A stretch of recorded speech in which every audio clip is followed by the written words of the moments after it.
क्या आपने कभी ऐसे लोगों के बारे में सुना है जो बिल्कुल ही जीरो से स्टार्ट करके हीरो बन गए, या जिनकी लाइफ में बहुत बड़े प्रॉब्लम्स आए लेकिन वही प्रॉब्लम्स उनकी सक्सेस का राज या उनकी सक्सेस का रास्ता बन गए, राइट? वैदिक एस्ट्रोलॉजी में इसे कहते हैं विपरीत राजयोग। ठीक है जी। आज के वीडियो में हम समझेंगे कि योग बनता कैसे है और ये आपकी लाइफ कैसे बदल सकता है। जो इसका कोर कंसेप्ट है, जो इसका मेन कंसेप्ट है, वो क्या है? सिंपल वर्ड्स में अगर हम कहें, ठीक है, तो विपरीत का मतलब होता है ऑपोजिट। और जब बुराई से अच्छाई निकल के आए, जब बुरे हालातों से अच्छे सिचुएशन आपकी क्रिएट हो, तो उसको विपरीत राजयोग कहा जाता है। ठीक है। अब एस्ट्रोलॉजी में क्या होता है कि हमारे चार्ट में, लगन चार्ट की अगर हम बात करें, तो यहाँ पे जो 12 घर होते हैं या 12 भाव होते हैं या 12 हाउसेस होते हैं, ठीक है, जिसको मैंने एच से यहाँ पे डिनोट किया है। ठीक है। तो इनमें से जो 6th हाउस होता है, जो 8th हाउस होता है और जो 12th हाउस होता है, इसको दुष्टान बोलते हैं, जिनको बेसिकली इन घरों को बुरा माना जाता है। लेकिन विपरीत राजयोग तब बनता है जब इन घरों के लॉर्ड्स, जो इन घरों के लॉर्ड्स या इन घरों के जो स्वामी होते हैं, जैसे कि अब यहाँ पे इस 6th हाउस में हमारे पास 10 नंबर की राशि है, तो 10 नंबर की राशि हमारे पास हुई मकर या कैप्रिकॉन। तो कैप्रिकॉन के जो हमारे पास लॉर्ड होंगे, ठीक है, जो हमारे पास स्वामी है, वो अगर इन्हीं बाकी के including 6th house, 8th house and 12th house में अगर बैठते हैं, 6ठे घर में, 8वें घर में या 12वें घर में बैठते हैं, तो ही ये विपरीत राजयोग बनता है। अब इसमें 3 तरीके के राजयोग होते हैं। फर्स्ट है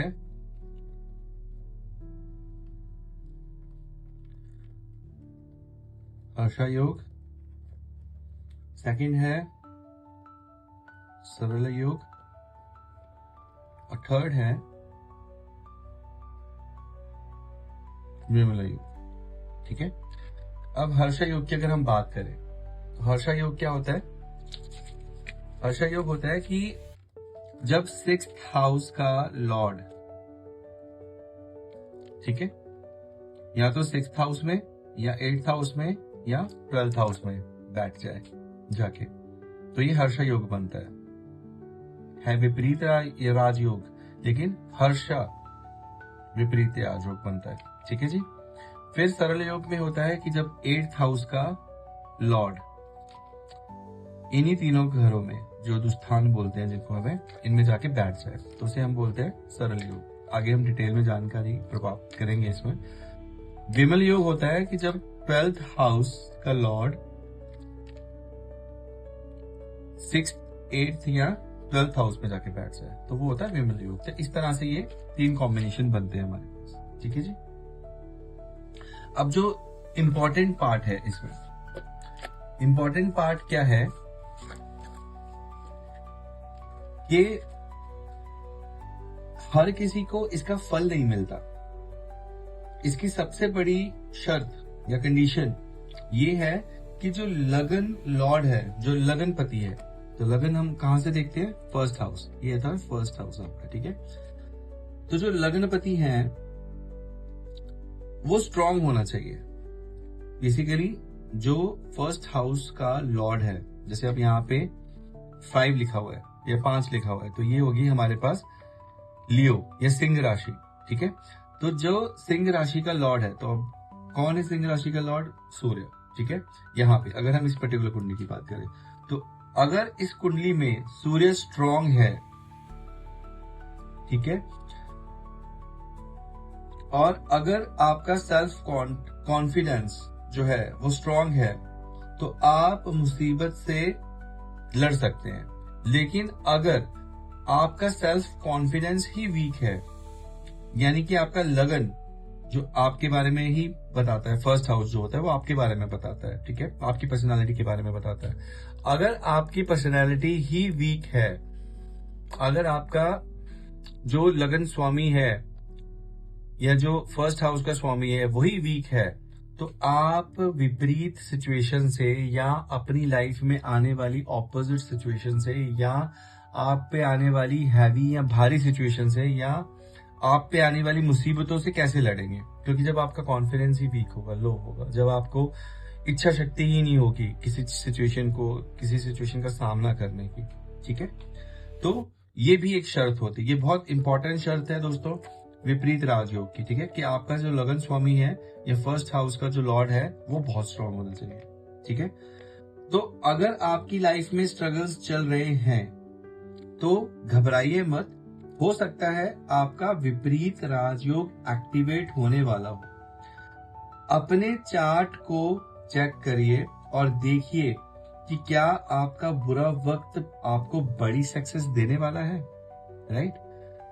ये बहुत ज्यादा जरूरी है, राइट? तो हम बोलते हैं कि जैसे कि आपकी लाइफ में बहुत सारी मुसीबतें चल रही है, मान लीजिए कि आपकी फाइनेंशियल प्रॉब्लम्स भी चल रही हैं, आपकी लाइफ में लव रिलेशन इश्यूज भी चल रहे हैं, या अगर आपकी शादी हो गई तो मैरिज में प्रॉब्लम्स चल रही है, हर तरीके से प्रॉब्लम्स या कर्जे की प्रॉब्लम चल रही है, कर्जा हो रखा है, चीजों बाहर निकलने का, कर्जे से बाहर निकलने का नाम ही नहीं ले पा रहे, बैंक वाले परेशान कर रहे हैं, बहुत सारी चीजें चल रही है लाइफ में। तो अगर आपकी कुंडली में विपरीत राजयोग बनता है और अगर वो एक्टिवेट होने वाला है तो आपको एक बड़ी प्रॉब्लम से बड़ी सक्सेस मिलने का योग बनाता है। इसीलिए अपनी कुंडली के बारे में जब हम जानते हैं या समझते हैं तो हमें अपनी लाइफ में चल रही प्रॉब्लम्स के बारे में पहले से अनुमान लग जाता है। एस्ट्रोलॉजी इंपॉर्टेंट इसलिए है क्योंकि आपको वो पहले से क्लैरिटी देती है, पहले से समझाती है। इसका मतलब ये नहीं है कि आप कर्म करना छोड़ देंगे या काम करना छोड़ देंगे, कर्म आपको करना पड़ेगा, कर्म के बिना आपका जीवन व्यर्थ है। चाहे वो अच्छे कर्म है चाहे बुरे कर्म है, जाने अनजाने में हुए बुरे कर्म और सही टाइम पे किए गए सही कर्म आपको हमेशा पॉजिटिव और मोटिवेट करते हैं, राइट?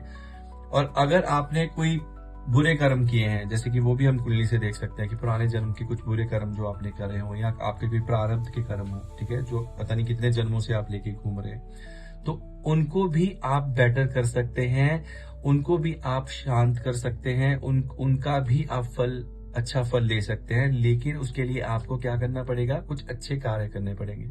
जैसे एस्ट्रोलॉजी में हम उपाय बोलते हैं या हम बोलते हैं कि कुछ ऐसी चीजें, पूजा अनुष्ठान, कुछ इस तरह की चीजें करनी पड़ती हैं जिनसे उन चीजों का जो फल है वो आपको निश्चित इस तरीके से कम मिले या ज्यादा प्रॉब्लम आपकी लाइफ में ना हो पाए, ठीक है, या आपको राहत मिले। तो इसीलिए योग के बारे में समझना और उन योग के बारे में समझने के बाद उसकी स्थिति को जानना कि आपकी कुंडली में उसका क्या स्थिति है, कैसे आप उसको समझ सकते हैं और कैसे आप उस चीज पे विजय प्राप्त कर सकते हैं, ये बहुत इंपॉर्टेंट है। और ये तब कर सकते हैं आप जब आप अपना कुंडली या अपना चार्ट देखेंगे, ठीक है? Thank you.